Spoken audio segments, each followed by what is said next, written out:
పవన్ కళ్యాణ్ గారు పట్టించుకుంటారా? సీఎం సీట్లు ఒక్కటే కాదు పదవి షేరింగ్ కూడా కావాలి, లేదంటే జనసేన ఓట్లు తెలుగుదేశం పార్టీకి ట్రాన్స్ఫర్ అవ్వవు అని చెప్పడం. ఇప్పుడు పవన్ కళ్యాణ్ చూసి అయిపోతుందని ఎవడూ నమ్మట్లేదు. ముందు ఆయనే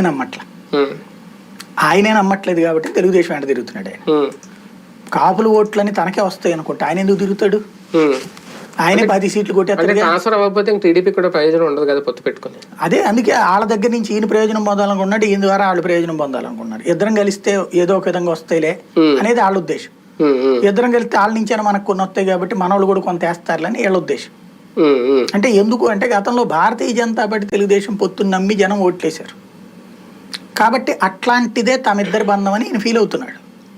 ప్రాక్టికల్ గా కాపులందరూ వెళ్ళిపోవడానికి అంత వెర్రోళ్ళేం కాదు. బేసిక్ గా వాళ్ళకి సామాజిక పరమైనటువంటి ఒక పెద్ద వ్యత్యాసం చాలా దశాబ్దాలుగా ఉంది. ఒక రోజు కాదు, 2 రోజు కాదు.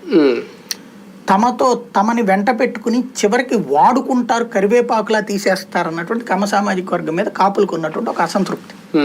అధికారంలోకి రాకముందు 2014 ముందు మారాడు అన్న చంద్రబాబు నాయుడు మాటలు నమ్మారు వాళ్ళు. చివరిసారి నమ్మారు. 2014 ముందు చివరిసారి నమ్మారు. అంతకుముందు నమ్మి మోసపోయినటువంటి వాళ్ళు 2014 ముందు నమ్మారు గట్టిగా. నమ్మిన తర్వాత ఏమైంది? 2014-19 మధ్యలో ఒక్క కాపునన్నా ఉన్నత స్థితికి తీసుకెళ్ళింది